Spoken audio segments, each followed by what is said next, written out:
చూడండి, దేవుని యొక్క నిజంగా పుట్టుకను గురించి ఎన్నో వేల సంవత్సరాల ముందు నుంచి తెలియజేసినట్లుగా ఆయన ఈ లోకానికి ఎందుకు వచ్చాడు అంటే మనందరినీ కూడా రక్షణలోకి నడిపించడానికి రక్షకుడుగా ఈ లోకానికి వచ్చాడు. నిజమే, అందుకని ఆయన యొక్క పుట్టుక కూడా ఆశ్చర్యమే. ఇంకా 31 నుంచి కూడా చూద్దాం ఒక మాట. అక్కడేముంది, ఇదిగో నీవు గర్భము ధరించి కుమారుని కని ఆయనకి యేసు అని పేరు పెట్టుదువు. అంటే పుట్టక ముందే ఆయనకి ఏం చెప్తున్నారు, నువ్వు గర్భం ధరిస్తావు, పుట్టబోయే బిడ్డకు ఏం పెడతావు, యేసు అని పేరు పెడతావు. ఈ మాటలన్నీ కూడా ముందుగానే దేవదూతలు కూడా చెప్పారు. నిజమేనండి. ఎందుకంటే యేసు ప్రభువుని ఈ లోకంలోకి ఎందుకు మన కోసం పుట్టించాడు అంటే అపోస్తలుడైన పౌలు గారు ఒక మాట చెప్పాడు. ఆ మాట 3వ అధ్యాయం 26వ వచనం చదివితే ఈ లోకంలో ఎందుకు ఆయన పుట్టించాడో ఒక్కసారి పౌలు గారు అక్కడ రాశాడు ఆ మాట. చూడండి ఒకసారి, అపోస్తలు 3:26లో చూడనా.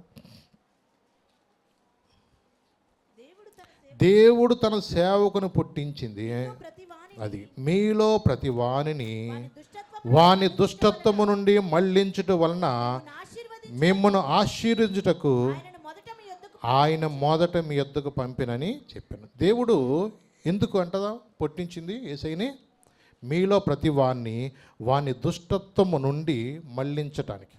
దేని నుంచి అంటేనే, ఎందుకంటే ఈ రోజుల్లో కొన్నిసార్లు మనుషుల యొక్క పుట్టినప్పుడే ఆ పుట్టకలోనే కొన్నిసార్లు ఇద్దరు దొంగలు పెళ్లి చేసుకున్నారంట. మొత్తానికి ఇద్దరు దొంగలు పెళ్లి చేసుకుంటే సరే ఎట్టయినా మనసు కలిసింది కదా అనుకుని పెళ్లి చేసుకున్నారు. ఇక మొత్తానికి ఆమె గర్భవతి అయింది. ఇక ప్రెగ్నెన్సీ టైంలో పూర్వకాలం మంత్రస్థానంలో ఉండేవాళ్ళంట. ఈ మంత్రస్థానంలో వాళ్ళు ఏం చేసేవాళ్ళు, కానుపు చేసే టైంలో మొత్తానికి బిడ్డను జాగ్రత్తగా తెద్దామని అలా చెయ్యబట్టుకుని అలా బిడ్డను తీసే టైంలోని నిజంగా బిడ్డ అలా బయటకు వచ్చిందట. తీరా తర్వాత చూసుకున్న తర్వాత చేతికి ఉన్న ఉంగరం లేదంట. ఎవరికి? మంత్రసానికి లేదంట. అమ్మ నా ఉంగరం ఏమైపోయింది, ఎక్కడ పడిపోయింది పెట్టుకొచ్చే కదా అని కంగారు పడుతుందంట. సరే మొత్తానికి ఆ బాధలోనే మనసులో చెప్పుకోలేక స్నానం చేయించేప్పుడు ఆమె చేతులు రుద్దేటప్పుడు చేతులు గట్టి పట్టుకున్నట్టు అంటాడు. ఇప్పుడు కడుపులోంచి పుట్టేవాడే మంత్రసాని ఉంగరం కూడా ఏం చేశాడు, లాగేసాడు అంటాడు. అంటే చూడండి, దొంగోళ్ళకి ఎవడు పుట్టాడు అంటే మనుషుల యొక్క పుట్టకలోనే ఏముంటుంది చెప్పండి. ఎవడు చెప్తున్నాడంటే మాటలన్నా రావాడికి ఇంగ్లీష్ మాట్లాడతాడు, గబగబా సెంటర్లోకి వెళ్తాడు. ఎట్ట మాట్లాడుతున్నాడు, ఎలా మాట్లాడుతున్నాడు, మొత్తం కంట్రీ లాంగ్వేజ్ అంతా వచ్చేస్తుంది ఆడికి. అసలు ఎవడు చెప్తున్నాడు ఆడికి? వాతావరణమే అలాంటిది, మన ఇళ్ళ దగ్గర పరిస్థితులే అలాంటివి. ఆడికి అన్ని చిన్నప్పుడే ఆడికి అర్థమైపోతూ ఉంది ఈ రోజున. నిజమే, అందుకే అన్నాడు, దేవుడు తన సేవకును పుట్టించి మీలో ప్రతి వాని దుష్టత్వము నుండి మళ్లించటం వలన మిమ్మల్ని ఆశీర్వదించుటకు ఆయనను మొదట మీ యొద్దకు పంపాడు. అంటే మనల్ని దుష్టత్వం నుంచి మళ్లించడం మాత్రమే కాదు, మనమందరము కూడా ఆశీర్వించబడాలని యేసయ్యని లోకానికి పంపించాడు. నిజమేనండి. అందుకని ఆయన చేసే కార్యాలు కూడా కొన్నిసార్లు ఆశ్చర్యకరాలండి. ఆయన జీవితంలో ఎక్కడికి వెళ్ళినా, ఏ ప్రాంతానికి వెళ్ళినా అనేక మందికి ఆశీర్వాదకరంగా ఉన్నాడు. అలాగే ఆయన జీవితంలో కూడా అద్భుతాలు, ఆశ్చర్యకాలు ఎన్నో జరిగించాడు. ఒక మాట మీకు జ్ఞాపం చేస్తాను. మత్తయి సువార్త 8వ అధ్యాయము 25 నుంచి 27 దాకా ఒకసారి చదివితే, ఒక రోజున యేసు ప్రభు వారు ఇలాగే ఆయన శిష్యులను కూడా వాళ్ళందరూ కూడా నావలో ఉన్నారు. వాళ్ళందరూ అక్కడ నావలో ఉన్నప్పుడు భయంకరమైన గాలి, తుఫాని ఆ సమయంలో వస్తున్న సందర్భంలో వాళ్ళందరూ కూడా యేసయ్యని వాళ్ళు భయపడిపోయి అప్పుడు లేపుతారు. భయపడి చదువురాను ఒకసారి. అంతటి సముద్రం మీద తుఫాను లేచినందున దోణి అలల చేత కప్పబడెను. అప్పుడు ఆయన నిద్రించుచుండగా వారు ఆయన ఎద్దుకు వచ్చి, ప్రభువా నశించిపోచున్నాము, మమ్మను రక్షించుమని చెప్పి ఆయనను లేపిరి. అందుకైన అల్ప విశ్వాసులారా ఎందుకు భయపడుచున్నారని వారితో చెప్పి లేచి గాలిని సముద్రమును గద్దింపగా ఆ మనుషులు ఆశ్చర్యపడి ఈయన ఎట్టివాడో ఈయనకు గాలియు సముద్రమును లోబడచమని చెప్పిరి. చూడండి, వాళ్ళ శిష్యులు ఎప్పుడైతే ధోనిలో ఉన్నారు, యేసు ప్రభు కూడా ఎక్కడున్నారు, అదే ధోనిలో ఉన్నారు. ఆయన ఏం చేస్తున్నారు, ప్రశాంతంగా నిద్రపోతున్నారు. వీళ్ళు ఏం చేస్తున్నారు, కలవరపడుతున్నారు. దేన్ని చూసి? గాలిని చూసి, సముద్రం యొక్క కెరటాలు చూసి ఆ నీళ్ళన్నీ కూడా గబగబా కొన్నిసార్లు దానిలోకి వచ్చేస్తున్నప్పుడు ఇక మనం ఇక్కడ మునిగిపోతామేమో అన్నట్టుగా వాళ్ళు టెన్షన్ పడిపోతూ వాళ్ళు ఏం చేయాలో అర్థం కాక వాళ్ళ ప్రయత్నాలన్నీ వాళ్ళు చేస్తున్నారు. నిజమే, వాళ్ళు ఎలాగే చేస్తున్నారో మనం కూడా కొన్నిసార్లు మన ప్రయత్నాలు మనం చేస్తాం. అంటే ఏదైనా కొన్నిసార్లు ఒక వ్యక్తికి ఏదైనా ఇబ్బంది వచ్చినప్పుడు తనకు తెలిసినట్టుగా సామాన్యంగా చిన్న తలనొప్పి రాగానే మనం చేసేది ఏంటో తెలుసా? అమ్మకు జండుమ రాయమ్మ అంటాం. ఏమంటాం? జండుమ రాయం అంటాం. అట్లాగే మనకి ఏదైనా కొంచెం పెయిన్ అనిపించినా మనం చేసే ఏం చేస్తాం? మనం చేసుకుంటూ ఉంటాం. ఇక ఆఖరికి ఈ తలనొప్పి తగ్గపోయినా కడుపులో నొప్పి తగ్గపోయినా ఆ టైంలో అప్పుడు ఏం చేస్తాం? ఇక ఏదన్నా ట్యాబ్లెట్ వేసుకోవాలనో లేదంటే ఏదైనా డాక్టర్ గారి దగ్గరికి వెళ్ళాలనో మన ప్రయత్నాలు చేస్తూ ఉంటాం. చూడండి, కొన్నిసార్లు మధ్యరాత్రులు కొన్నిసార్లు ఇబ్బందులు అవుతాయి. కొన్నిసార్లు ఈ హార్ట్ అటాక్లు వచ్చేవి కూడా ఎప్పుడు వస్తాయి తెలుసా? ఆటోలు కూడా తిరగని టైంలో వస్తాయి. ఆటోలు కూడా తిరగవ టైంలో. అలాంటి టైంలో వస్తాయి గుండె జబ్బులు. పగలొచ్చావు చాలామందికి. ఇంకో డాక్టర్లు చెప్పింది ఏంటి తెలుసా? సోమవారం అంటే ఆదివారం తెల్లవారుజామున ఎక్కువ వస్తాయండి. జనాలు బాగా ఏం చేస్తారంటే పొద్దున మాంసం గట్టిగా తినేస్తారు, మిగిలిపోయిందంతా మళ్ళీ ఏం చేస్తారంట? మళ్ళీ రాత్రి తినేస్తారంట. అవసరమైతే జాలపోతే మళ్ళీ బిర్యానీ తెచ్చుకుని ఆదివారం గట్టిగా ఉండాలని, ఏంటిది పంటి గట్టిగా ఉండాలని చెప్పేసి ఆదివారం గట్టిగా లాగేస్తారంట. ఈ బిర్యానీలు ఈ మొక్కలో గట్టిగా లాగేసిన తర్వాత ఇక మనిషికి కొంతమందికి అంటే పెద్ద వయసు వాళ్ళకి ఆ మిడ్ నైట్ నుంచి మొదలవుతాయి అంట. ఏంటి అప్పుడు రెండు రెక్కల మధ్య నుంచి ఏంటమ్మా నొప్పి వస్తుంది అన్నట్టుగా అనుమానాలు. అప్పుడే గ్యాస్ నొప్పి, ఏ నొప్పి అని. నిజమేనండి, కొన్నిసార్లు మనకు తెలియకోకుండానే మరణం అనేది చెప్పెప్పుడు రాదండి. కొన్నిసార్లు చాలామంది కూడా మన ఈ మధ్య నాకు తెలిసిన పాస్టర్ గారు అట్లాగే పాపం క్రిస్మస్ అలాగే పాపం జరుపుకున్నాడు. ఆయన 12 గంటలకు ఇంటికి వచ్చాడు ప్రశాంతంగా, 1 గంటకల్లా చచ్చిపోయాడు. చూడండి, కొన్నిసార్లు అనిపిస్తుంది మరణం ఏంటి ఇంత తొందరగా వస్తుంది. ఇప్పుడేగా పాపం పాస్టర్ గారు చక్కగా సెమీ క్రిస్మస్కి వచ్చిన వాళ్ళందరికీ వందనాలు చెప్పాడు, థ్యాంక్స్ చెప్పాడు, చక్కగా ప్రశాంతంగా ఇంటికి వెళ్ళాడు. ఇంటికి వెళ్ళి పడుకున్నాడో లేదో 1 గంటకల్లా మరణం వచ్చేసింది. ఏం చేయాలో అర్థం కాల. ఇంకా హాస్పిటల్కి వెళ్ళినా ఉపయోగం లేదు.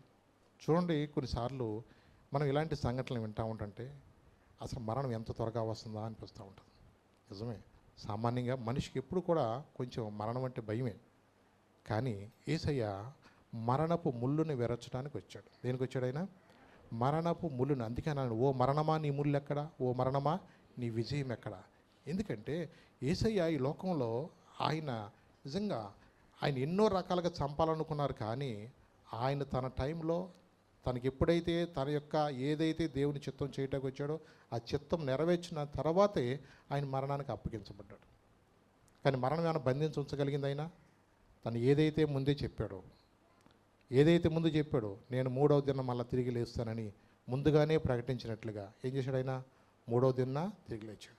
చూడండి, మీరు ప్రపంచంలో ఎక్కడైనా చూడండి, ఏ మనిషి ఊహాలు చచ్చిపోయి బతికినా మళ్ళీ చచ్చిపోవాల్సిందే తప్ప బ్రతికున్న వాళ్ళు ఎవరు ఉండరు. కానీ యేసయ్య మాత్రం ఆయన సమాధి ఎలా ఉందో తెలుసా? ఖాళీ సమాధి.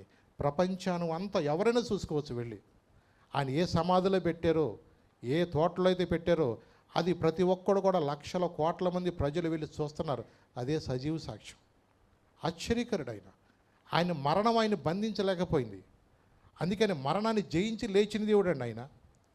కాబట్టి ఆయన నిజంగా జీవితంలో కొన్నిసార్లు ఆశ్చర్యకరాలు. వీళ్ళు కంగారు పడిపోతున్నారు, టెన్షన్ పడిపోతున్నారు. అప్పుడు ఆయన యేసయ్యను ఏమన్నారు?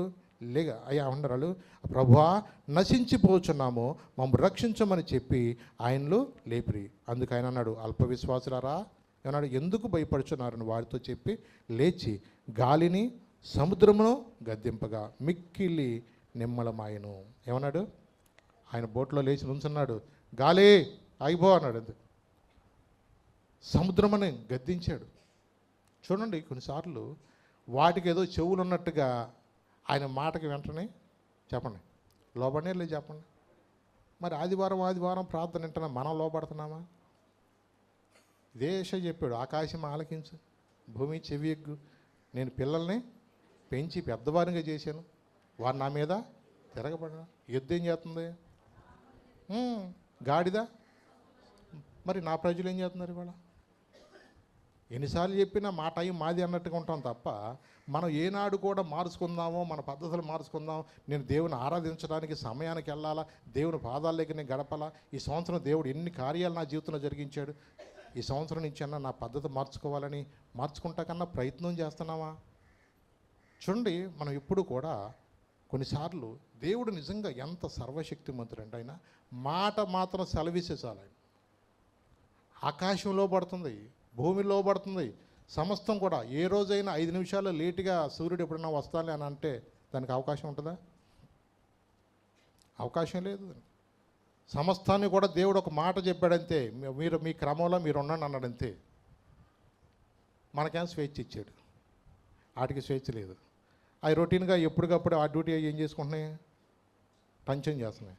శీతాకాలం వెళ్ళిపోగానే అన్నీ ఒక్క కాలం తర్వాత ఒక కాలం, ఒక్క కాలం తర్వాత ఒక కాలం ఏం చేస్తున్నాయి, అన్నీ వచ్చేస్తున్నాయి. చూడండి, ఈ లోకంలో సమస్తం కూడా ఆయన మాటకు వింటున్నాయి. మరి ఆయన స్వరూపంలో చేయబడిన మనము మరి ఆయన మాట వింటున్నామా? నిజమే. ఎందుకు ఈ అలలు వస్తున్నాయి పద్దాక? అలలు అంటే ఏంటో తెలుసా? తుఫాన్లు అంటే ఏంటో తెలుసా? ఇవన్నీ కూడా మన జీవితంలో కూడా వచ్చే తుఫాన్లని అర్థం, మన జీవితంలో వచ్చే పోరాటాలని అర్థం. ఇవన్నీ కూడా వీటన్నిటి నుంచి కూడా విడిపించబడాలంటే నువ్వు కూడా ఏం చేయాలి తెలుసా? నువ్వు అలా కూర్చుని దాని గురించి బాధపడకూడదు. నువ్వు మోకాళ్ళు వేసి వాటిని ఏం చేయాలి? నువ్వు బంధించాలి. ఏం చేయాలి? నువ్వు యేసయ్య కుమారుడిగా, యేసయ్య కుమార్తెగా నువ్వేం చేయాలి తెలుసా? భూమి మీద మీరు వేటిని బంధిస్తారో వాటిని పరలోకంలో బంధి, మీరు వేటిని విప్పుతారో నేను వాటిని విప్పుతాన్నాడు. ఆయన మాట ప్రకారము మనం అలా చేస్తే ఆటోమేటిక్గా నీ విశ్వాసం కూడా బలపడదు. నీ జీవితంలో నువ్వు అంటూ నేర్చుకో, నోటిని వాడటం నేర్చుకో. అర్థమైందా? ఏమో ఏమో అనుమానంగా ఎప్పుడూ ఉండొద్దు. నమ్ముట నీ వల్ల అయితే నమ్మువానికి సమస్తము సాధ్యము. నీ యొక్క జీవితంలో ఏదైనా సరే, ఎందుకంటే ఆయన మన తండ్రి అన్న సంగతి మర్చిపోదు. నీ కొరకు ఏదైనా చేయగలిగిన దేవుడు, నీ కోసం ప్రాణం పెట్టిన దేవుడు, నీ కోసం ఏమి ఇవ్వడం అయినా ఆయన సమస్తం ఇవ్వటానికి ఆయన ఎప్పుడు సిద్ధమే. మనం ఎలా ఉండాలంటే ఆయనకి ఇష్టలుగా జీవించాలి. ఎలా జీవించాలా? దుష్టులుగా కాదు, ఇష్టలుగా ఆయన కోరుకున్నట్లుగా మనం జీవించాలి, ఆయనకు నచ్చినట్లుగా మనం జీవించాలి. ఎప్పుడైతే మనం ఆయన ప్రేమిస్తామో, ఎప్పుడైతే ఆయన ఘనంగా ఎంచుతామో, ఎప్పుడైతే మనం ఆయన ఆరాధిస్తామో, దేవుడు ఎప్పుడు కూడా మనల్ని విడిచిపెట్టే దేవుడు కాదు. అవునండి. ఆయన ఒక్క మాట అంటే గాలి ఆగిపో, సముద్రమా ఆగిపోమనం. కానీ వాళ్ళందరూ అంటున్నారు అక్కడ, ఈ మనుషులు ఆశ్చర్యపడి, ఈయన ఎట్టివాడో, ఈయనకు గాలియు సముద్రం ఏమవుతున్నాయే? లోబడిపోతున్నాయే. నిజమేనండి. గాలి సముద్రము లోబడుతున్నట్లుగా నువ్వు నేను లోబడుతున్నావా? చెప్పండి. వాటికి కొన్ని చెవులు ఉన్నాయా లేవా అనుకుంటే అవి ఉన్నాయి.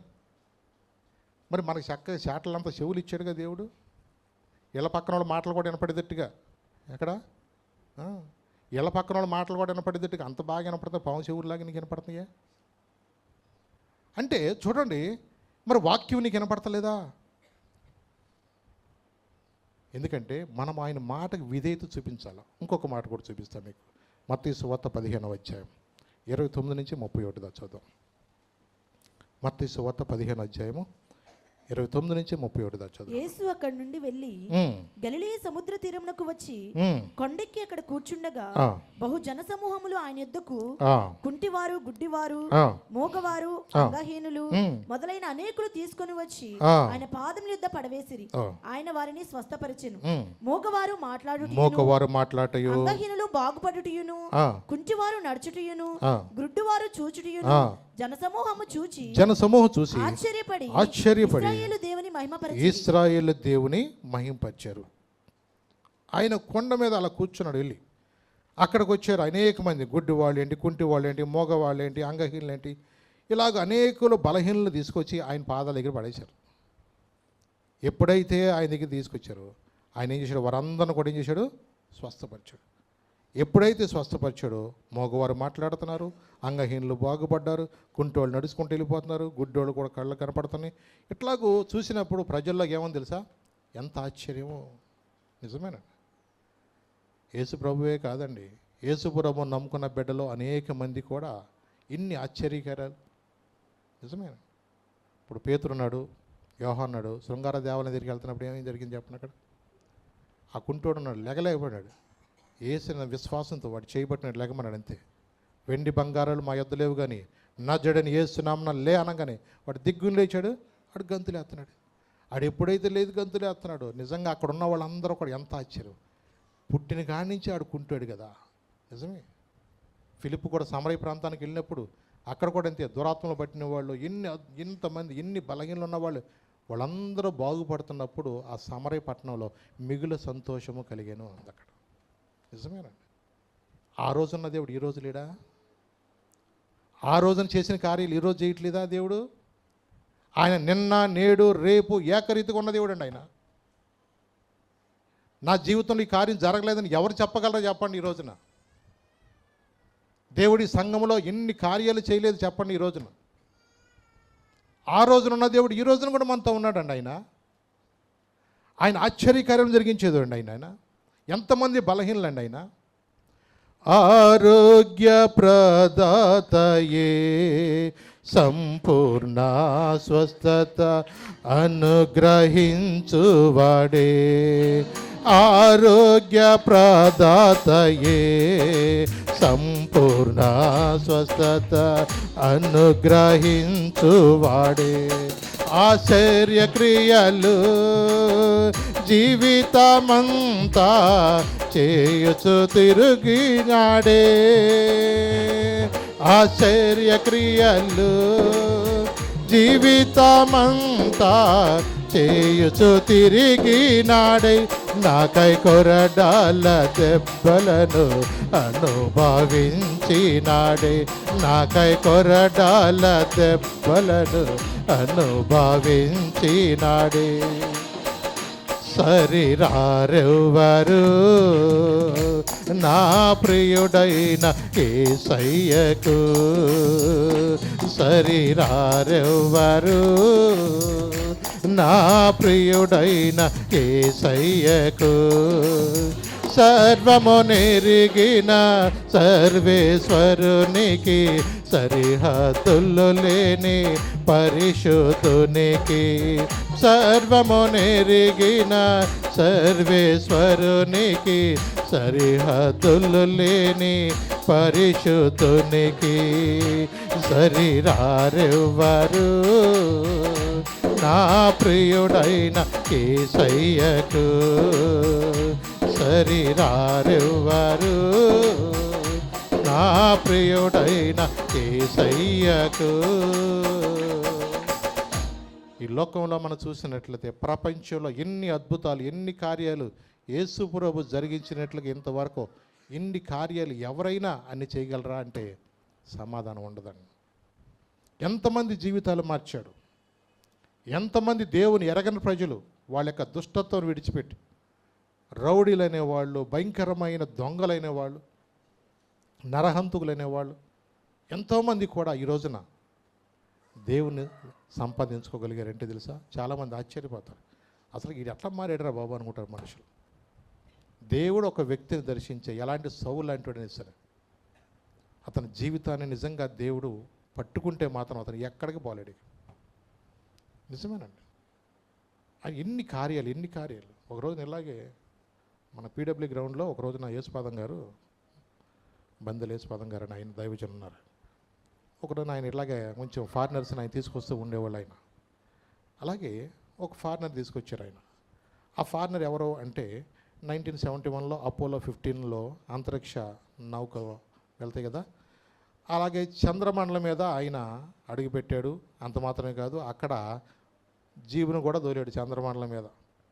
మొత్తానికి ఆయన తీసుకొచ్చినప్పుడు ఆయన్ని అడిగారు. ఆయన పేరేంటంటే జేమ్స్ బెన్సన్ ఇర్విన్.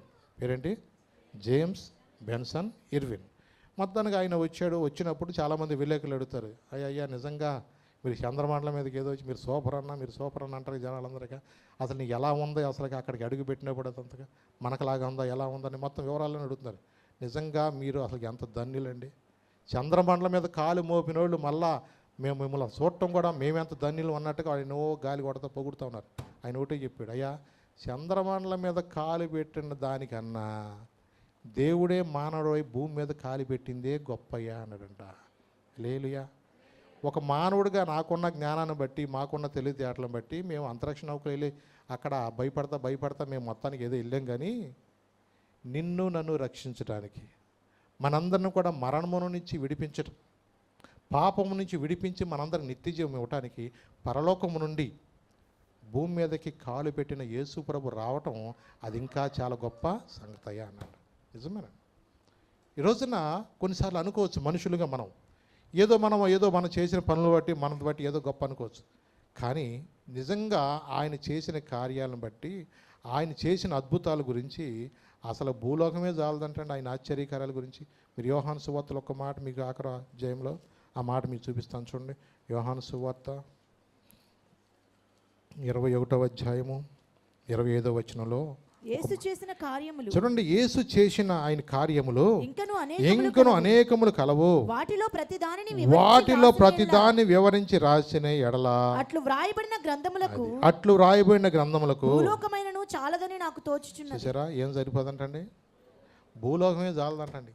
ఎన్ని కార్యాలు, ఎన్ని అద్భుతాలు ఆయన జరిగించాడు. నిజమేనండి.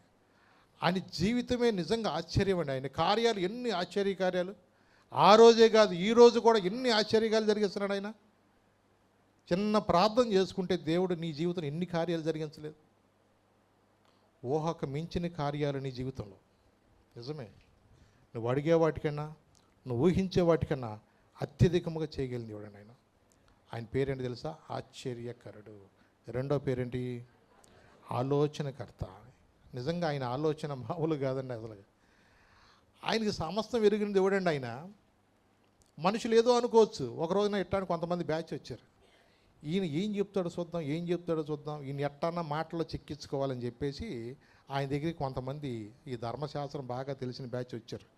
చూడండి, మార్కు సువార్త 12వ అధ్యాయం 13 నుంచి చదివితే అక్కడ కొంతమంది వచ్చి ఆయన మాటల్లో ఏదో చిక్కించుకోవాలనుకున్నారు. ఆయన ఆలోచన, ఆయన జ్ఞానాన్ని గురించి మనుషులకు అర్థం కాక 12వ అధ్యాయము మార్కు సువార్త 13 నుంచి చదువున్నాను ఒకసారి. అక్కడ వారి మాటల్లో ఆయన చిక్కపరచవలని పరిసయ్యులను హేరోదీయులను కొందరిని ఆయన యొద్దకు పంపిరి.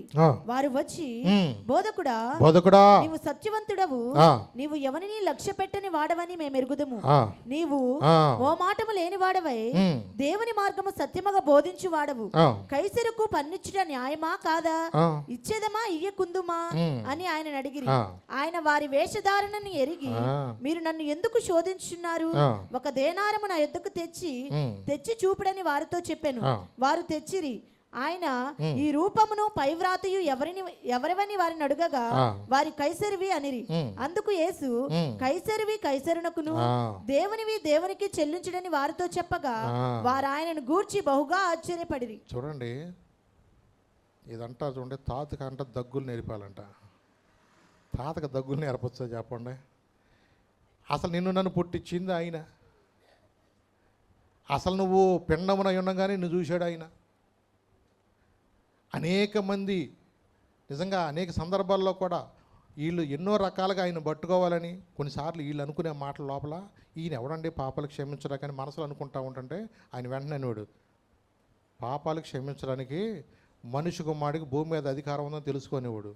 వాళ్ళ గుండెలో ఎలక్కబడేది టక్కని. ఏంట్రా మేమేమో లోపల అనుకుంటుంటే ఆయన బయటికి చెప్పేస్తున్నాడు. తెలుసండి ఆయనకి. ఆయన వివేచన జ్ఞానం కలిగిన వాడు, ఆలోచనకర్త ఆయన మేధావి అయినా. నిజంగా ఆయన తెలివిని ఆయన యొక్క పరీక్ష చేయాలంటే ఎవడో తరం అవుద్ది చెప్పండి? ఆయన్ని మాటల్లో చిక్కించుకోవాలని వీళ్ళ ఆలోచనలు ఎలా ఉన్నది తెలుసా? వాళ్ళు ఇట్లాగే ఆయన అడుగుతున్నారు అక్కడ వచ్చి, మీరు మొహమాటం లేని వాళ్ళు కదయ్యా, మరి చెప్పండి ఒకసారి అని అంటే, మరి ఏమన్నారు ఇక్కడ? బోధకుడా నీవు సత్యవంతుడు, నీవు ఎవరిని లక్ష్య పెట్టవని మేము ఎరుగుదాము. నువ్వు మొహమాటం లేని వాడివే, దేవుని మార్గంలో సత్యంగా బోధించేవాడు. కైసరుకు పన్నిచ్చుట న్యాయమా కాదా, ఇచ్చిదమా ఈకుందమా అని అడిగాడు. అంటే చూడండి, మనం ట్యాక్స్ కట్టాలా లేదా చెప్పండి ఎవరైనా సరే? యేసు ప్రభు కూడా కట్టాడా? ఒక రోజున వచ్చారు ఎట్లాగే వాళ్ళు వచ్చి ఏమన్నాడు? అయ్యా మీ బోధకుడు పన్ను కట్టడా అన్నాడు. ఏమన్నాడు? మీ బోధకుడు పన్ను కట్టడా అన్నాడు.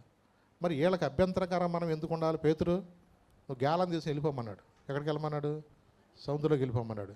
నువ్వు గ్యాలం తీసుకుని వెళ్ళిపోయి దాంట్లో మొట్టమొదటి చేప పడతావు, ఇక డబ్బులు వస్తున్నాయి కానీ అదే పనిలో కూర్చుంటామేమో. అట్ట కాదు, మొట్టమొదట ఏ చేప అయితే పడద్దో ఆ చేపను నువ్వు బయటకు తీసిన తర్వాత దాన్ని నోరు తెరువు, దానిలో నీకు షెకెల్ దొరుకుతాయి. అంటే చూడండి, ఆ రోజుల్లో పన్ను అరశేకులు ఎంతో కట్టాలన్నమాట. నీకు ఒక అరశేకులు, నాకు అరశేకులు. అంటే పన్ను కడతానికి కూడా దేవుడు ఎక్కడి నుంచి తీసుకొచ్చాడు? చేపలో డబ్బులు ఉన్నాయన్న సంగతి ఏ వీళ్ళకే తెలుసు? చూడండి, కొన్నిసార్లు ఆయన ఎంత అంటే ఆయన జ్ఞానానికి ఎవడో అన్ని చెప్పగలిగాడో చెప్పండి. పన్ను కట్టడానికి ఆ డబ్బులు అవసరమైతే తీసుకున్నాడండి, ఆయన డబ్బులు లేక. చూడండి, కొన్నిసార్లు ఏదైనా సరే ప్రభు బిడ్డలుగా మనం ఎక్కడ దేని విషయంలో కూడా భయపడవసరం లేదు. ఆయన సమస్తాన్ని నీ కోసం సృష్టించగలిగిన దేవుడు. నోటి మాట చేత సమస్తాన్ని సృష్టించిన దేవుడు నీ యొక్క పరిస్థితిని సరిచేయలేడా? నీ ఆరోగ్యాన్ని సరిచేయలేడు ఆయన? నీ ఇబ్బందుల్లో నీకు పరిష్కారం చేయలేడు ఆయన? మనం అడగకే పొందలేకపోతున్నాం. నాకు మొర్ర పెట్టుము, నేను నీకు ఉత్తరం ఇస్తున్నాడు. నువ్వు ఎప్పుడైతే దేవుని సన్నిధిలో ప్రార్థన చేస్తే, ఆయన యథార్థ హృదయంగా యథార్థంగా ప్రార్థన చేస్తే ఆయన తప్పకుండా ప్రార్థన ఉంటాడు. అర్థమైందా?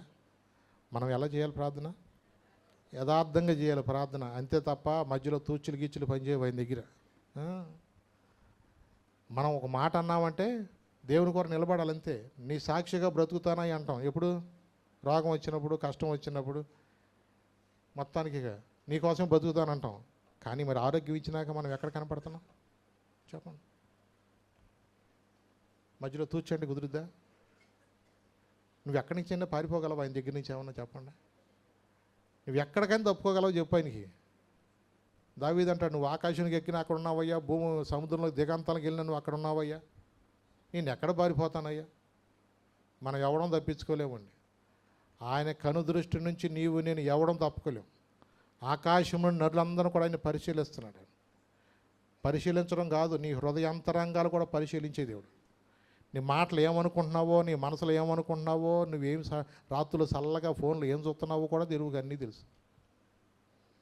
నువ్వు బండి మీద ఎక్కడెక్కడ ఎవరెవరెక్కి తిరుగుతున్నావో, మధ్య మధ్యలో హాల్ట్లు ఎక్కడెట్టావో మొత్తం తెలుసు ఆయనకి. మా అమ్మ లేదుగా, మా నాన్న లేడుగా ఇక్కడ, అసలు వాళ్ళకేం తెలుసు మా కథ అంతా అనుకోబాక. మీ అమ్మకి మీ నాన్నది ఎలా పోదేమో, అసలు ఆయన చూస్తున్నాడు. ఆయన నుంచి ఎవడం తప్పుకోగలమా? ఎవడ తప్పుకోలేము. నువ్వు ఎవడు చాటింగ్ చేసినా మొత్తం అర్థమైపోద్ది ఆయనకి మొత్తం. నిజమేనండి. ఈ లోకంలో మనం ఎవడం తప్పుకోలేమండి. ఆయన ఎన్నో రకాలుగా చిక్కించుకోవాలని ఎంతోమంది అనుకున్నారు, కానీ నిజంగా ఆయన జ్ఞానము మనం అసలు వివరించలేమన్నా. సరే, మొత్తానికి ఒక రోజున మొత్తానికి ఇలాగే పాపంలో పట్టబడిన స్త్రీని కూడా పట్టుకొచ్చారు. అప్పుడు కూడా ఆయన ఏం చేశారు? ఈయన ఏం చెప్తాడో చూద్దాం అనుకున్నారు. ధర్మశాస్త్రం ఎలా చెప్తుంది, ఈయన ఏం చెప్తాడని చూస్తే ఆయన చెప్పకుండా ఉన్నాడా? మొట్టమొదటి మీలో పాపం చేయనోడు ఎవడు రాయేసేయమన్నాడు. మరి ఎవడన్నా చంపగలిగాడా? ఏమైనా రాయేసి కొట్టగలిగాడా? వాళ్ళ బతుకులన్నీ ఆయన అట్టా చూపిస్తున్నప్పుడు ఒక్కడు కూడా లేడు అక్కడ. ఆ ఆలోచన వీళ్ళకి వచ్చిందా? ఈయన ఎక్కడ తప్పుకుంటాడులే, ఈ అమ్మ రాళ్ళతో కొట్టేయచ్చు అన్నట్టుగా అనుకున్న వచ్చారు. చిన్నోడు కానించి బుడ్డోడు కానించి పెద్దోడు దాకా 10 రాయేసుకొచ్చాడు. కానీ చిన్నోడు కానించి పెద్దోడు దాకా ఎవడన్నా ఒకటి రాయేసాడు అక్కడ. ఎందుకంటే అందరూ పొరపాటు చేసినాడు. వాళ్ళ బతుకులన్నీ అక్కడ కనపడుతున్నాయి. ఎవడో ధైర్యం లేదు అక్కడ. నిజమేనండి, ఆయన ఆలోచన, ఆయన జ్ఞానానికి మితి లేదండి. నిజంగా మనం ఊహించలేమండి ఆయన. అందుకని సొలొమోను అన్నాడు, అయ్యా నాకు నీ ప్రజలను పరిపాలించడానికి కావలసిన జ్ఞానం నాకు దయచేయి. ఎలాంటి ఆలోచనలు, ఎలాంటి తెలివితేటలు. కొన్నిసార్లు కొంతమంది ఆయన జ్ఞానాన్ని పరిశీలించడానికి వచ్చేవాళ్ళు చాలామంది. ఎలా వచ్చింది దీనికి? బుద్ధియు జ్ఞానము సర్వ సంపదలు కూడా ఆయనలో గుప్తమై ఉన్నాయి. నువ్వు ఆయన అడుగు, ఏది కావాలో అడుగు. నా జ్ఞానం ఇవ్వు ప్రభు, నా భార్యతో ఎట్ట మాట్లాడాలో అర్థం కావట్లేదు, నా భర్తతో ఎలా మాట్లాడతాలో నాకు అర్థం కావట్లేదు ప్రభు, జ్ఞానం నాకు దయచేయి అడగాలి. మనం ప్రతి విషయంలో కూడా మనం దేవుని అడగాల. ఇంకొకటి, ఆయన ఎవరంట? బలవంతుడైన దేవుడు. ఎవరైనా పేరుడు? బలవంతుడైన దేవుడు. దేనిలో బలవంతుడు అంటే పరిశుద్ధతలో బలవంతుడు. దేనిలో బలవంతుడైన? పరిశుద్ధతలో బలవంతుడు. నిజమే, ఎందుకంటే ఆయన నిజంగా ఏ పాపము లేని వ్యక్తి కాబట్టి ఆయన పరిశుద్ధుడు. నిజమే. కొన్నిసార్లు ఆయన్ని చూడంగానే ఒక రోజున ఇలాగే ఒక తండ్రి తన కుమారుడి విషయంలో మూర్ఛ వ్యాధితో బాధపడుతున్నాడని చెప్పేసి మార్కు సువార్త 9వ అధ్యాయం ఉంటుంది.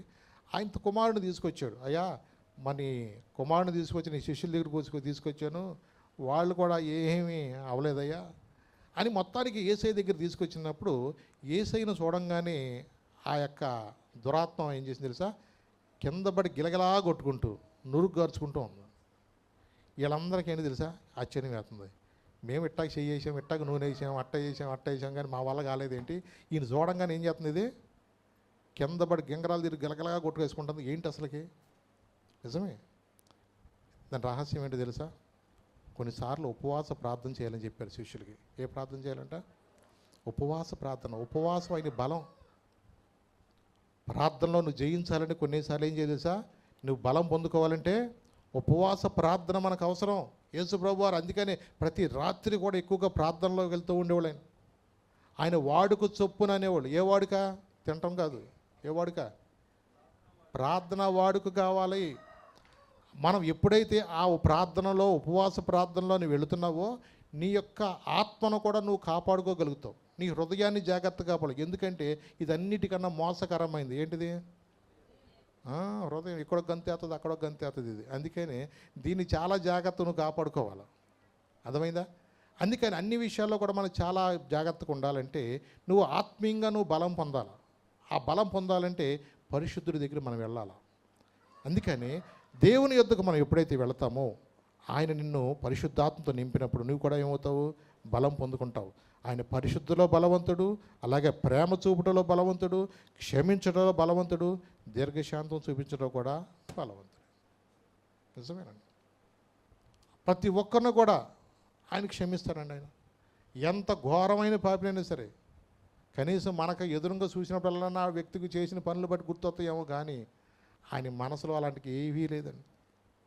మొహం మీద గుద్దినా, మొహం మీద ఉమ్మేసినా ఆయన ఒకటే అనేవాడు, తండ్రి వీళ్ళు ఏం చేస్తున్నారు, వీళ్ళు ఎరగరయ్యా, వీడిని క్షమించాలి.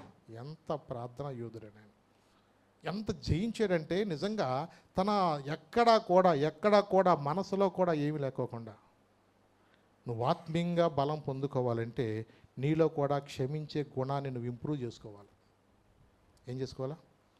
క్షమా గుణాన్ని నువ్వు ఇంప్రూవ్ చేసుకోవాలా. ఎవరిని ప్రేమించడంలో కూడా నువ్వు ఇంప్రూవ్ చేసుకోవాలా. కొన్నిసార్లు మనకి ఇది అసాధ్యమని అనుకోవచ్చేమో కానీ నువ్వు ఎప్పుడైతే దేవుని మీద ఆధారపడతావో నీకు సమస్తం కూడా దేవుడు సాధ్యపరుస్తాడు. నిజమేనండి. చాలామందిని చూశాను. ఎందుకంటే ఒరిస్సాలో గ్రాహం స్టెయిన్స్ గారు చూసారు. ఆయన పాపం భార్య పిల్లలను చంపేసినా, నుప్పెట్టి కాల్ చేసినా, భర్తను చంపేసినా ఆమెమని తెలుసా, నేను వాళ్ళకి క్షమిస్తున్నాను అంతే. క్షమించటం బలవంతులు అండి వాళ్ళు. యేసయ్యని పూర్తిగా ఆధారపడిన వాళ్ళు అండి వాళ్ళు. నిజంగా వాళ్ళ హృదయంలో ఎంతగా నిజంగా తీర్మానం తీస్తుందో తెలుసా. మళ్ళాంటి వాడు ఏదైనా సింపుల్గా అంటాడు, చట్టం తన పని దాన్ని చూసుకుంటుందిలే అంటాం. కానీ ఆ మాట అనలేదామా తల్లి, నేను వాళ్ళకి క్షమిస్తున్నాను. చూడండి నిజంగా ఎంతగా అంటే అది చాలా చాలా మెచ్యూర్ కావాలి ఆ మాటలు అంటాకూడా. నిజంగా దేవునితో ఉన్న అనుబంధాన్ని బట్టి వాళ్ళు అంత బలవంతులయ్యారు, ఆత్మీయంగా బలవంతులయ్యారు. నిజమేనండి. నిజంగా ఇంకొకటి ఏంటో తెలుసు, ఆయన నిత్యుడకు తండ్రి. పేరేంటి ఇంకోటి అయింది, నిత్యుడకు తండ్రి. ఇవన్నీ కూడా పేర్లు. ఆశ్చర్యకరుడు, ఆలోచనకర్త, బలవంతుడైన దేవుడు. ఇంకోటి ఏంటి, నిత్యుడకు తండ్రి. అంటే నిత్యం ఉండేవాడు ఆయన. ఆయన ఈ రోజువాడు కాదండి, ఆది నుండి ఉన్నవాడు ఆయన. ఆది యందు వాక్యం ఉండెను, వాక్యము దేవుని యొద్దను. 14వ వచనంలోకి వచ్చేలకి ఆ వాక్యమే శరీరధారి అయి కృపాసత్య సంపూర్ణంగా మన మధ్యకి వచ్చింది. వాక్యం ద్వారా మాట్లాడేది ఆయనే. ఈ రోజున ప్రకటన గ్రంథం కూడా చూడండి ఒకసారి, మొదటి అధ్యాయం 8వ వచనంలో. ప్రకటన గ్రంథం 1వ అధ్యాయం 8వ వచనంలో, అల్ఫాయు ఒమేగాయు నేనే వర్తమాన భూత భవిష్యత్ కాలంలో ఉండువాడను నేనే అని సర్వాధికారియకు దేవుడకు ప్రభు సెలవిస్తున్నాడు. అల్ఫాయు ఒమేగాయు నేనే, వర్తమాన భూత భవిష్యత్ కాలంలో ఉండువాడిని కూడా నేనే అని సర్వాధికారియకు దేవుడకు ప్రభు సెలవిస్తున్నాడు. నేనే అల్ఫా ఒమేగా, నేనే. నిజమే. ఇంకో 18వ వచనం కూడా చదువు, అక్కడేముంది? నేను మొదటి వాడును కడపటి వాడును జీవించువాడును మృతుడనైతిని గాని ఇదిగో యుగములు సజీవుడనై ఉన్నాను. యుగ యుగములు కూడా ఆయన ఎవరంటండి? ఆయన సజీవుడండి. ఆయన నిజమేనండి. యుగ యుగములు కూడా నేను సజీవుడనై ఉన్నాను. నిజంగా ఇవన్నీ కొన్నిసార్లు వింటూ ఉంటాండి మనకి. ఆయన నిజంగా ఎలాంటి గొప్ప దేవుడండి. కొన్నిసార్లు మనం మాట్లాడే మాటలు కొన్నిసార్లు ఎలా ఉంటాయో తెలుసా? ఆయన సర్వం ఎరిగిన వాడు, ఆయనకి ఏదో తెలియనట్టుగా మనం మాట్లాడితే ఎలాగే కొన్నిసార్లు. దావీదు అంటాడు, నా నోట్లో మాట కూడా నా పెదవులకు రాక మునిపే నీవు నన్ను. చూడండి, నీ హృదయాంతరంగాలు కూడా ఎరిగింది దేవుడు. ఆయన నువ్వు ఎక్కడికి వెళుతున్నా, ఏం చేస్తున్నా ప్రతి ఒక్కడు కూడా గమనిస్తున్నాడు ఆయన. అందుకని కొన్నిసార్లు దేవుని ఆత్మ నీతో మాట్లాడుతూ ఉంటుంది. నువ్వు చేసేది మంచిది కాదు, నువ్వు వెళుతున్న పని మంచిది కాదు, నువ్వు చూస్తున్నది మంచిది కాదు, నువ్వు తింటున్నది మంచిది కాదు, నీ యొక్క వస్త్రధారణ మంచిది కాదు. దేవుడు కొన్నిసార్లు దేవుని ఆత్మ మనతో మాట్లాడుతూ ఉంటుంది. కొన్నిసార్లు మన మనసు ఏం చేస్తుందంటే, వాళ్ళు అట్టలేరా వీళ్ళు అట్టలేరా అని సరిపెట్టేసుకుంటుంది. మనం అలా ఉండటానికి కాదండి. నువ్వు అనేక మందికి ఆశీర్వాదకరంగా ఉండాలని దేవుడు ఆశపడతాడు. నిజమే. ఆశ్చర్యకరుడా స్తోత్రం, ఆలోచనకర్త స్తోత్రం, బలమైన దేవా నిత్యుడవగు తండ్రి సమాధానాధిపతి స్తోత్రం, ఆశ్చర్యకరుడా స్తోత్రం, ఆలోచనకర్త స్తోత్రం, బలమైన దేవా నిత్యుడవగు తండ్రి సమాధానాధిపతి స్తోత్రం. హల్లెలూయా, హల్లెలూయా, హల్లెలూయా, ఆమేన్, హల్లెలూయా, హల్లెలూయా, హల్లెలూయా, ఆమేన్. నిజమేనండి. ఇన్ని కార్యాలు, ఇన్ని అద్భుతాలు. నిత్యుడగు తండ్రి అని ఆయన ఏదో కాసేపు ఉండే దేవుడు కాదండి. దేవుడు కొంతమంది మమ్మల్ని 40 రోజులు గమనిస్తారు అనుకుంటారు. కొంతమంది ఎన్ని రోజులు, మిగతా రోజులు వదిలేస్తాను నిన్ను నీ ఇష్టానికి. ఏదో చిరు ప్రయత్నం అండి, ఏదో చిన్న ప్రయత్నం అండి జీవితాన్ని మార్చుకుంటాకి. 40 రోజులు సరిపోద్దా? చూడండి, నీ యొక్క జ్ఞానం, నీ తెలివితేటలు, నీ బతుకును మారితే దేవుడితో పనే లేదు. ఇంకా కొంతమంది తెలివితేటలు ఏంటి తెలుసా? నాకు పకడం అయితే కలిసి వస్తాను ఎవడో చెప్పాడంట. ఏంటిది? పగడం. ఇంకొకళ్ళకి ముత్యం, ఇంకొకళ్ళకి కెంపు. ఎన్ని ఉన్నాయో ఇవన్నీ ఎందుకులే, ఏదో ఒకటి కలిసి వచ్చేదని ఇంకో ఆయన ఏం చేస్తున్నాడు? 4 నవరత్నాలు ఏమంటారండి? నవరత్నాలు అంట మొత్తానికి. అంటే ఏంటి? నేను అన్ని జనులు అంటలేదండి బాబు, వాళ్ళకున్న నమ్మకాలు వాళ్ళకు ఉండొచ్చు. నేను ఇస్రాయిల్ గురించే మాట్లాడుతున్నా, బయట వాళ్ళ గురించి కాదు. ఎవరు వీళ్ళు? ఇస్రాయిల్లే. దేవుని నమ్ముతున్నామన్న వాళ్ళే, దేవుని ఆరాధిస్తున్నా అన్న వాళ్ళే ఏటి మీద నమ్మకం పెడుతున్నారు వీళ్ళు? నవరత్నాలు. ఈ చేతికి ఉంటాకే నువ్వు ఎంత ఖర్చు పెట్టేవో అక్కడ అసలు ఎన్నో తెలుసా? మీరు అవన్నీ చూడండి. పరలోక పట్టణాన్ని గురించి రాశాడు అక్కడ. నిజంగా మనుషులు ఏదో చెప్పిన దాన్ని బట్టి నీకు అది పెడితేనే కలిసి వస్తుందంటే, నల్లతాడు కట్టుకుంటేనే నీకు రోగం పోతుంది అనుకుంటే ఇక హాస్పిటల్తో పని ఎందుకండి? ఏసైతే పని ఏమని చెప్పండి. ప్రార్థనకు వచ్చేవాళ్ళే నేను చెప్తున్నా, ఎవడో చెప్పాడని కాలుకి నల్లతాడు కట్టుకున్న బ్యాచ్ కూడా కనపడతారు నాకు అప్పుడప్పుడు.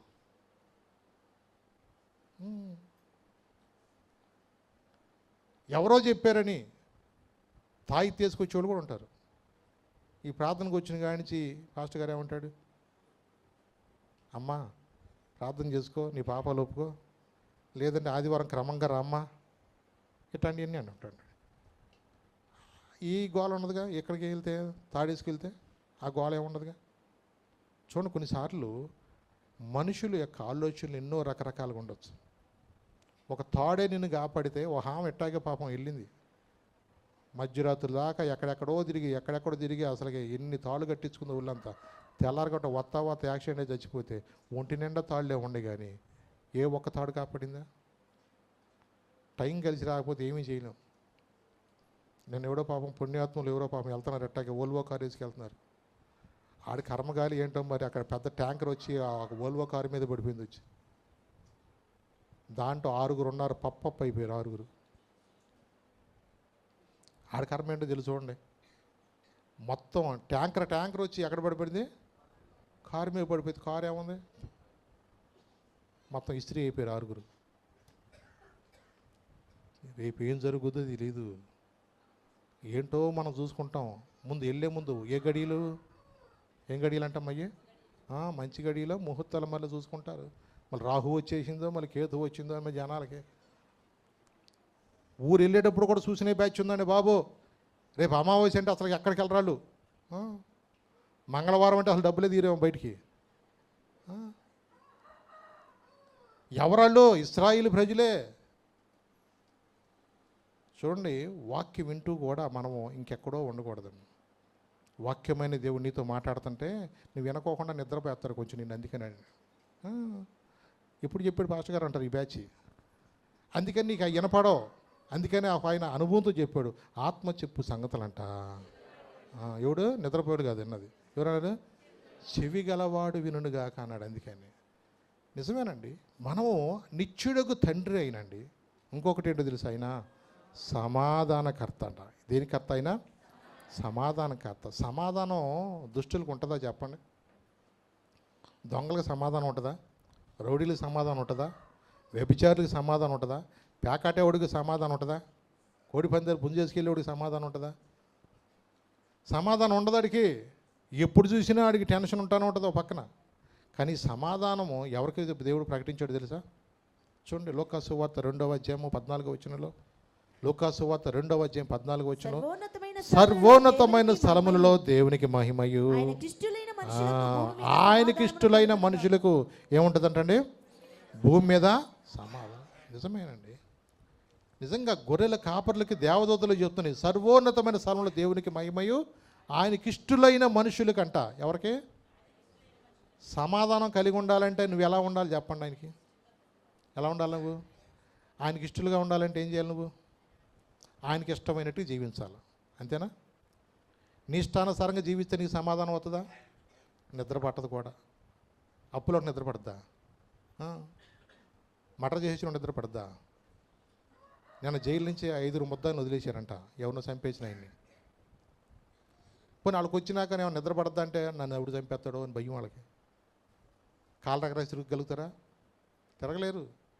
మమ్మల్ని ఎవడో లేపేస్తాడేమో, జైల్లోనే ప్రశాంతంగా ఉండేవాళ్ళం, మేము మమ్మల్ని అనవసరంగా వదిలేదని కొంతమంది టెన్షన్ పడుతుంటారు. అనేక మందికి డబ్బులు ఉంటాయి కానీ సమాధానం ఉండదండి. నిజమే, చాలామందికి కూడా డబ్బులు ఉండొచ్చు కానీ ఇంట్లో సమాధానం ఉంటుందా? సమాధానం ఉండదండి. ఈ రోజున మనం దేవుని బిడ్డలుగా, దేవుడు ప్రేమించి మనకున్న పరిస్థితుల్లో దేవుడు నిజంగా ఆయన సమాధానకర్తగా మనకు ఉంటాడు. సినిమా వాళ్ళు ఉన్న చూడండి, కొంతమంది ఇండ్లు చూస్తే కొంతమంది ఇళ్ళు గందరగోళాలు కొట్టేసుకుంటున్నారు. అసలుకి బాబు కొడుకులు కొట్టేసేసుకున్నారు. కొన్ని చోట్ల కేసులు పెట్టేసుకుంటున్నారు. వాళ్ళు ఎవరో సొంత వాళ్ళే. దేనికి సమాధానం లేదనుకుంటున్నారు వాళ్ళకి. ఎక్కడో తేడా వచ్చింది, డబ్బుల గురించో లేదంటే వచ్చిన ఆడవాళ్ళని బట్టో ఏదో కొంచెం ఉంటాయి తేడాలు, ఒకదానికి ఒకటి యాడ్ అవుతూ ఉంటాయి. ఇట్లాగే అట్టా దాన్ని బట్టి పార్టీలు కూడా వచ్చేస్తూ ఉంటాయి మధ్యలో. డబ్బులు ఉండొచ్చు కానీ కుటుంబాల్లో ఏం లేవో తెలుసా? సమాధానం లేదు. నిజమేనండి, అనేక రాజ్యాలు చూడండి ఈ రోజున చాలామంది కూడా సమాధానం లేకోకుండా ఉంటున్నారు. రోజున దేవుడిచ్చే సమాధానం, నువ్వు క్రిస్మస్ పండగకి కొత్త బట్టలు కుట్టించుకోవచ్చు, మంచి పిండి వంటలు చేసుకోవచ్చు, ఆ రోజున మంచి బిర్యానీ వండుకోవచ్చు. ఏదైనా చిన్న ఇంట్లో తేడా ఏం లేదు. చర్చికి వచ్చినప్పుడు మనకన్నా కొంచెం మంచి బట్టలు ఎవరన్నా వేసుకొచ్చినప్పుడు అది కొంచెం గమనించి ఇంటికి వెళ్ళంగానే మళ్ళీ ఎక్కువసేపు కూడా ఆగే పని లేదు. ఇంటికి వెళ్ళాక ఎందుకు నా బతికినా ఒకటే చచ్చినా ఒకటే, జీవితాంతమే మేము పని చేసి పెడతామను ఇంటికి కూలోళ్ళ కన్నా ఇనమైపోయామమ్మ మేము. పండక్కి ఏం లేదు, ఇక ఇండైరెక్ట్గా మాటలు, ఇక నాసా చూస్తాడు, కాసేపటికి రెండు లాగి గోమే కొడతాడు, ఇక బిర్యానీ తింటూ ఉంటుందా? ఇన్ని రోజుల నుంచి ఆలోచన దానికి ఏంటికి తెల్లారి కట్లేసి బిర్యానీ చేశారు, మళ్ళీ చికెన్ తెప్పించి బిర్యానీ చేసి అన్నీ చేశారు. మొత్తానికి ఎంత చర్చకు వచ్చింది ఎందుకు? వాక్యం వెంటాక ఆళ్ళ చీరలంక బట్టలంక చూస్తాక. సమాధానకర్త మనతో లేకపోతే కొత్త బట్టలు కుట్టించుకున్నా, నువ్వు బిర్యానీలు వండుకున్నా, ఏం చేసినా సమాధానం అనేది ఉంటుంది. ఎందుకంటే ఆయన నువ్వు ఆహ్వానించాల. ఆ సమాధానకర్త నీలో ఉన్నప్పుడు నిజంగా నీలో ఎంతగా అంటే ఆయన ప్రేమ నీలో ఉన్నప్పుడు, ఆయన యొక్క కృప నీలో ఉన్నప్పుడు, ప్రభా నాలో ఏం ఎగ్గుతుందయ్యా, నా జీవితంలో ఎంతగానో కాపాడే నా బ్రతుకులో మరి ఒక క్రిస్మస్ నేను జరుపుకుంటానంటే అది కేవలం నీ కృప కాదా, నీ దయ కాదా? నిజంగా నాకు అసలు ప్రభా నాలో ఏముందని నాలో ఇలా కాపాడావు, నాలో ఏముందని ప్రభా నేనేం మంచి నాలో ఉందని నన్ను ఇలా కాపాడుతున్నావు, ఏమిచ్చి రుణం తెచ్చుకుంటానయ్యా? మందిరంలోకి వస్తే నీ కళ్ళు చెమర్చి ఆయన పాదాల దగ్గర ఉండాలని మనసు ఉంటుంది. లేకపోతే అపవాది ఏదో ఒక విధంగా సమాధానం లేకుండా నిన్ను గరివీలు చేయటే కాడు చూస్తాడు. నిజమేనండి. యేసు ప్రభు యొక్క పేర్లు ఏంటో తెలుసా? యేసు, అలాగే ఇమ్మానుయేలుని మరి వెళ్తాం. అలాగే యెషయా ఏం చెప్పాడు? ఆశ్చర్యకరుడు, ఆలోచనకర్త, బలవంతుడైన దేవుడు, నిత్యుడగు తండ్రి, సమాధానకర్త, అధిపతి. కాబట్టి ఆయన మనతో ఉన్నాడంటే నిజంగా నీ జీవితం ఎంతో ఆశ్చర్యం. ఆ సమాధానకర్త నీలో లేకపోతే ఎన్ని క్రిస్మస్లు వచ్చినా నీ జీవితంలో నెమ్మది ఉండదు, మనశ్శాంతం. మనం అలా ఉండటానికి కాదండి. ఆయన హృదయమంతటితో ఆయన్ని ప్రేమించాలా, హృదయమంతటితో ఆయన గణపరచాలా.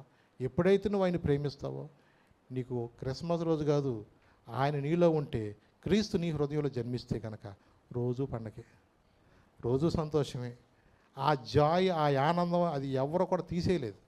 ఆ ఆనందం నీకు కావాలంటే యేసయ్య నువ్వు ఇంకా అంగీకరించకపోతే హృదయమంతటితో ఆయన పిలువు, హృదయమంతటితో డాడీ అని పిలువు, ఆయన ఆరాధించు, గొప్ప సంతోషం నీకు ఇస్తాడు ఆయన.